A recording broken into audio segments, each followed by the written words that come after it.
नमस्कार दर्शकों, healthfortnight.com के एक नए एपिसोड में आपका पुनः स्वागत है। जैसा कि आप जानते हैं कि हमारे हर एपिसोड में हम आपको विभिन्न बीमारियों के बारे में बताते हैं, उनके लक्षणों के बारे में, उनके डायग्नोसिस के बारे में, उनके ट्रीटमेंट के बारे में और उनको हम कैसे प्रिवेंट कर सकते हैं, इस बारे में हम चर्चा करते हैं।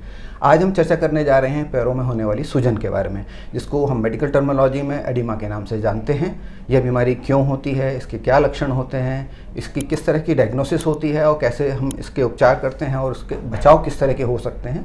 इसके लिए आज हम मौजूद हैं बंसल हॉस्पिटल भोपाल के वरिष्ठ नेफ्रोलॉजिस्ट और kidney expert doctor Vidyanand Tripathi ji के साथ। सर, आपका बहुत बहुत स्वागत है। नमस्कार। तो सर, ये जो पैरों की सूजन होती है जी, ये किन किन कारणों से हो सकती है और ये क्या होती है, बेसिकली हम यहाँ से स्टार्ट करेंगे और फिर उसके बाद हम आगे की चर्चा बढ़ाएंगे। सर देखिए, तो सबसे पहले तो चूँकि एक कारण नहीं है, ये एक सिम्टम है जो कि बहुत सी बीमारियों की वजह हो सकता है। तो सबसे पहले तो हमारे लिए ये एक संकेत हो गया कि अगर किसी को सूजन है तो हम किन किन चीज़ों के बारे में सोचेंगे। तो एंकल एडिमा, हम एंकल की ही बात क्यों करते हैं? एंकल हमारे शरीर का सबसे निचला हिस्सा है।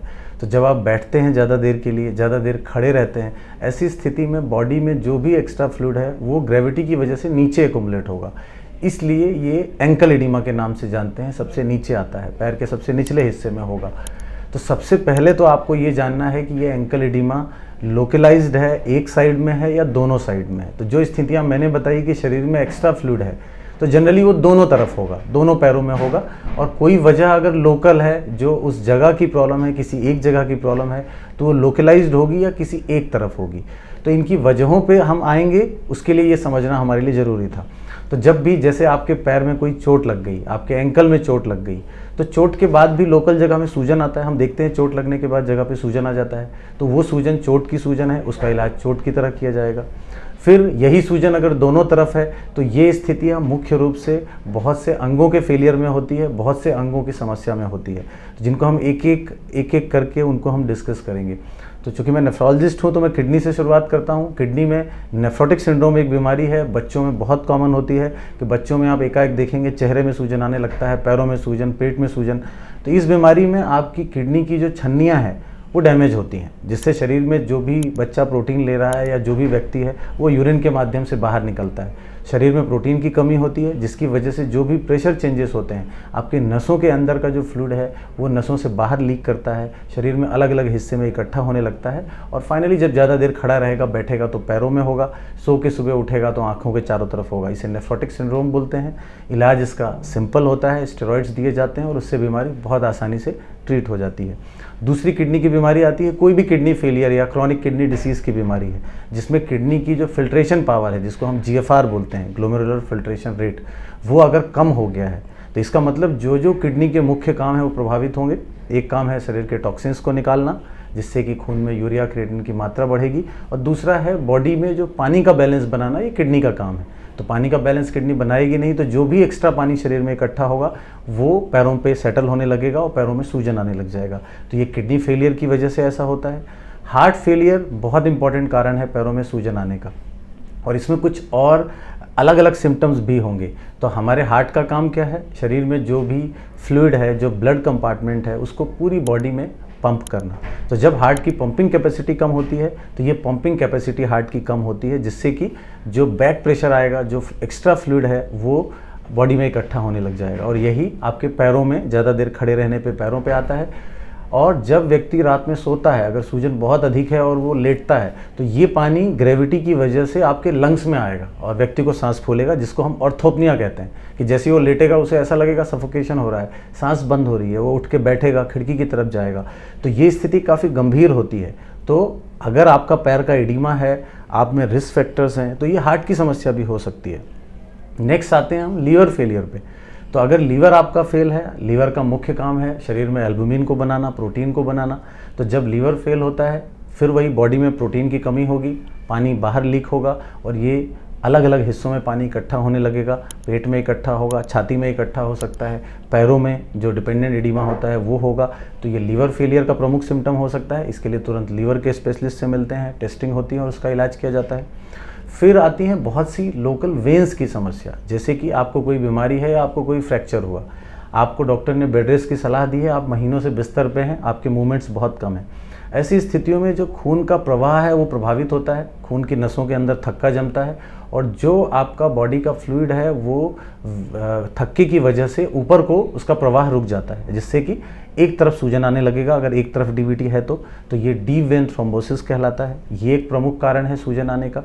कई बार हम देखते हैं जो लोग ओबीज हैं, जिनका वजन बहुत ज़्यादा है, उनमें वैसे भी अगर ज़्यादा देर तक खड़े रहते हैं, बैठते हैं, चलते हैं, पैरों में सूजन आने लगता है, तो ये स्थिति बहुत गंभीर नहीं होती। लेकिन हाँ, हमने अभी अभी कारण देखे कि कारण इतने गंभीर हैं कि ऐसी सभी स्थितियों में डॉक्टर से मिलना और परीक्षण करना बहुत ज़रूरी है कि इसकी वजह क्या है। तो ये सब मैंने आपको प्रमुख कारण बताए किन किन वजहों से सूजन होती है। जी। तो सर आपने जैसे बहुत सारे कारण गिनाए हैं जी कि पैरों में सूजन जरूरी नहीं है किसी एक पर्टिकुलर कारण से हो। बिल्कुल। अब हम चर्चा करेंगे सर कि अगर ये सूजन आ रही है, इस तरह के सिम्टम्स नज़र आ रहे हैं, तो पेशेंट को क्या करना चाहिए, किन जांचों की ज़रूरत पड़ती है जिससे कि ये आप एसर्टेन कर पाते हैं कि किस कारण से ये समस्या आ रही है।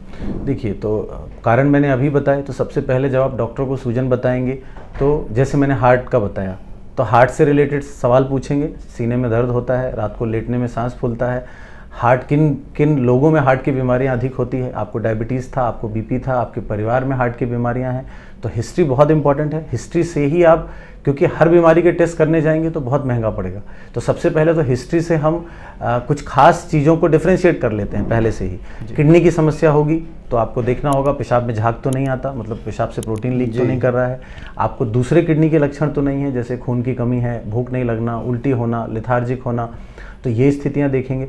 तो इन सिम्टम्स के बेस पे टेस्ट करेंगे। तो हार्ट के लिए टेस्ट क्या होते हैं? ईसीजी होता है, हार्ट का इकोकार्डियोग्राफी होता है, हार्ट अटैक के एंजाइम्स होते हैं जिनको हम ट्रॉप आई, CPKM भी बोलते हैं। किडनी के लिए टेस्ट क्या होंगे? ब्लड में यूरिया, क्रिएटिनिन, हीमोग्लोबिन की मात्रा, यूरिन में प्रोटीन का लीकेज तो नहीं है, अल्ट्रासाउंड से देखना कि किडनी छोटे तो नहीं हो गए हैं। फिर हम लीवर के लिए आते हैं। हमने बताया कि लीवर फेलियर का भी सिम्टम्स है, तो लीवर का पेशेंट होगा तो जो LFT है, लीवर फंक्शन टेस्ट है, वो डिरेंज्ड होंगे, खून में प्रोटीन की मात्रा कम होगी। फिर सोनोग्राफी से पता चल पाएगा कि आपके लीवर डैमेज है, स्प्लीन बढ़ी हुई है, पोर्टल वेन का प्रेशर ज़्यादा है, और ऐसी बीमारियों में फिर फर्दर टेस्टिंग, एंडोस्कोपी वगैरह, ये सब डॉक्टर एडवाइस करते हैं। DVT की बात की मैंने, तो उसमें हिस्ट्री बहुत इंपॉर्टेंट है कि क्या प्रोलॉन्ग बेड रेस्ट की हिस्ट्री है, अस्पताल में ज़्यादा दिन बेड रेस्ट पे रहे हैं, घर पे रहे हैं, बहुत लंबे समय तक आपकी मोबिलिटी कम रही है, तो ये हिस्ट्री DVT की तरफ जाती है। ऐसी स्थिति में हम डॉपलर एडवाइस करते हैं, जो पैर का अल्ट्रासाउंड होता है, और उससे बहुत आसानी से पता किया जा सकता है कि पैर की नस ब्लॉक है कि नहीं, और उसका उस हिसाब से ट्रीटमेंट होता है। इंजरीज कारण होती हैं, चोट होती हैं, कि जैसे फुटबॉल प्लेयर है, क्रिकेट खेल रहे हैं, वहाँ कहीं चोट लग गई है और उस जगह पे सूजन है, लोकलाइज सूजन है, तो बहुत आसानी से पता कर सकते हैं कि ये कोई ऑर्गन फेलियर नहीं है, ये लोकल जगह की चोट है जिसका एक्सरे किया जा सकता है, और डॉक्टर को जैसा भी लगता है उसके हिसाब से वो टेस्ट ऑर्डर करके उसको कारण पता करता है और उसका इलाज करता है। जी। तो मतलब जैसा कि आपने बताया कि सारे टेस्ट करने की बजाय आप पहले पेशेंट की हिस्ट्री लेते हैं, उसके सिम्टम्स को समझते हैं, उससे आपको एक मोटा अनुमान लग जाता है कि किस वजह से ओरिजिनेट हो रही है ये समस्या। अकॉर्डिंगली फिर आगे के टेस्ट होते हैं और उसके बाद आप आगे का कोर्स ऑफ एक्शन जो भी आपको लेना होता है वो लेते हैं आप। तो इसके बाद सर हम चर्चा करेंगे कि इस तरह की जो समस्या है इसके किस तरह के उपचार अवेलेबल हैं, क्योंकि आपने बताया कि अलग अलग सिम्टम्स की रीज़न की वजह से ये समस्या हो सकती है, तो उन रीज़नों को हम साथ लेकर के चलें और उसके उपचार थोड़ा डॉक्टर हमारे पेशेंट्स को बताएं। तो देखिए, पहला उपचार तो कारण पे है। अगर हमने बताया किसी का हार्ट फेलियर है या लीवर फेलियर है तो जाहिर सी बात है इलाज में बहुत अंतर हो जाएगा। तो पहले तो कॉज का ट्रीटमेंट, सबसे पहले कारण को निर्धारित करें और उस कारण का इलाज करें। हार्ट की बीमारी है तो हार्ट की पंपिंग बढ़ाने की दवाइयाँ, लीवर की बीमारी है तो लीवर की दवाइयाँ, और किडनी फेलियर है तो किडनी की दवाइयाँ। किडनी में भी अगर प्रोटीन लीकेज वाली बीमारी है, नेफ्रोटिक सिंड्रोम है, किडनी की जांचें बाकी नॉर्मल है, तो उसमें स्टेरॉइड्स दिए जाते हैं। किडनी फेलियर है कि आपकी किडनी ही काम नहीं कर रही है, तो उसके अलग अलग किडनी के जो पैरामीटर्स हैं, जो कॉम्प्लिकेशंस हैं, उसका मैनेजमेंट होता है। पर अगर ये फ्लूइड रिटेंशन की बीमारी से सूजन आ रहा है, जैसा कि हार्ट, किडनी, लीवर तीनों के फेलियर में है, तो मुख्य इलाज होता है पानी का रोक। अगर सूजन ज़्यादा है तो फ्लूइड रेस्ट्रिक्शन, नमक की मात्रा 3 ग्राम से कम रखें, क्योंकि एक्सेस नमक से सूजन बढ़ता है, प्यास बढ़ती है, और डायूरेटिक्स दी जाती हैं। एक डायूरेटिक ग्रुप ऑफ ड्रग्स होती हैं जिनमें अलग अलग तरह की दवाइयाँ हैं, जैसे कि फ्यूरेसिमाइड है, टोरेसिमाइड है, स्पाइनोलेक्टॉन है, हाइड्रोक्लोरथाइजाइड है, ऐसी बहुत सी दवाइयाँ होती हैं जिनको डॉक्टर प्रिस्क्राइब करते हैं सिम्टम्स को रिलीव करने के लिए, जो कि आपकी किडनी से यूरिन की मात्रा बढ़ाएंगी और शरीर के एक्स्ट्रा पानी को बाहर निकालेंगी। तो ये कॉमन ड्रग्स में आती हैं जो सभी जगह यूज़ किया जा सकता है। लेकिन चोट की वजह से अगर एक पैर में सूजन है तो बिल्कुल वहाँ डायूरेटिक काम नहीं करेगा, बल्कि और हार्म करेगा। इसीलिए इन स्थितियों का खुद से इलाज कर पाना संभव नहीं है, वो आपके लिए घातक हो सकता है। तो पहले कारण को जानें, डॉक्टर से मिलें और डॉक्टर से ही उपचार के बारे में समझें कि इसका आगे का इलाज किस तरीके से होगा। जी डॉक्टर साहब ने बिल्कुल ठीक कहा कि कई लोग होते हैं कि कोई समस्या हो रही होती है तो ओवर द काउंटर जाके मेडिसिन ले लेते हैं, गूगल से देखने का ट्रेंड या गूगल पर जाकर के अपने सेल्फ ट्रीटमेंट में शुरुआत कर लेते हैं। और समटाइम्स ये होता है कि वो अपना केस और बिगाड़ करके आपके पास पहुंचते हैं। कई केसेस में तो आप मेरे समझते हैं कि देर हो चुकी होती है। तो इस तरह की वीडियोस का मेन पर्पज़ ही यही है कि व्यक्ति बीमारी को समझे, उसके लक्षण को समझे, उसकी गंभीरता को समझे, जिससे वो ये समझ पाए कि उसे कब डॉक्टर से मिलना है और क्या बीमारी है उसका परीक्षण करवाना है। लेकिन लोग अक्सर इलाज को भी गूगल करने लगते हैं और ये बहुत बड़ी समस्या है। वजह यही है कि आपने सूजन को एक छोटी सी सिर्फ एक वर्ड समझा होगा, लेकिन जब इसकी डिटेल में जाएंगे तो शायद अभी 50% कॉजेस मैंने बताए नहीं होंगे जो रियल कॉज होते हैं। तो अलग अलग कारण का अलग इलाज है। अगर आप कॉमन इलाज हर चीज़ में लगाएंगे तो स्थिति और गंभीर हो जाएगी। जी तो मतलब अगर नटशेल में कहा जाए तो खुद का डॉक्टर ना बने, बिल्कुल गूगल पर जाकर के अपना सेल्फ ट्रीटमेंट ना करें, ना ही ओवर द काउंटर दवाइयों का इस्तेमाल करें, लेकिन बीमारियों के लिए सजग रहें। हाँ, आप बीमारियों को समझें कि सूजन है तो स्थितियाँ क्या हो सकती है। तो पूरी तरह से ऐसा भी नहीं कि हम बोल रहे हैं कि आप सिर्फ डॉक्टर पे ही डिपेंडेंट हो। जब तक आप समझेंगे नहीं तो उनके पास जाएंगे नहीं और उनसे सवाल नहीं कर पाएंगे। आप डॉक्टर से सवाल भी करें कि मेरी सूजन है, आप दवाइयाँ दे रहे हैं, किस चीज़ की दे रहे हैं, क्यों दे रहे हैं।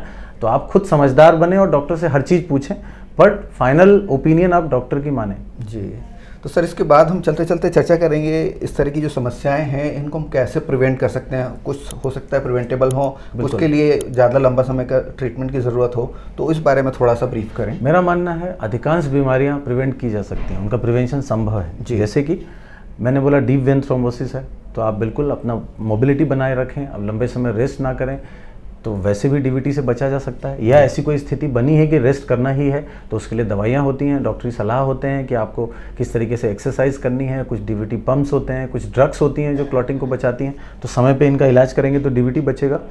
हार्ट की बीमारियाँ हैं, किडनी की बीमारियाँ हैं, ये किनको अधिक होती हैं?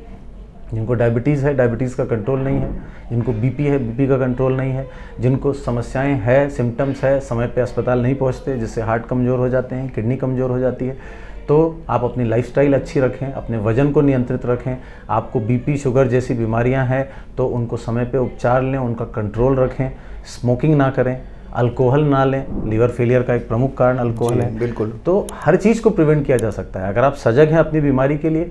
और इन कारणों को जानने का मतलब ही यही है कि आपको कारण पता है कि ये आपको एडिमा कर सकते हैं, ये आपको हार्ट फेलियर कर सकते हैं, तो आप उनका पहले से बचाव करें कि एंड रिजल्ट जब सूजन आपको आएगा और हमने बोला ऑर्गन फेलियर है, तो ज़्यादातर कंडीशंस में इसका इलाज क्योर संभव नहीं है। आपको सिम्टोमेटिक रिलीफ डॉक्टर देगा, आपकी क्वालिटी ऑफ लाइफ बढ़ाएगा, आपकी ज़िंदगी को लंबा करेगा, लेकिन शायद वो उसको कभी क्योर नहीं कर पाएगा, परमानेंटली क्योर नहीं हो पाएगा। तो सभी ऑर्गन फेलियर्स की ये बहुत बड़ी समस्या है। तो इसलिए इन लक्षणों के लिए सावधान रह के और अपने जो प्रिवेंटिव स्ट्रेटजीज होती हैं हर बीमारियों के, उसको फॉलो करना बहुत ज़रूरी है। तो सर ये प्रिवेंटिव स्ट्रेटजीज में आपने प्रिवेंशन के बहुत सारे कारण चीज़ें बता दी हैं, साथ में क्या खान पान का भी कोई रोल बहुत है? बिल्कुल, खान पान का रोल है। एक तो ट्रीटमेंट में रोल मैंने बताया कि पानी का इंटेक कम, अगर एडिमा है, जनरलाइज्ड एडिमा है, फ्लूइड रिटेंशन है।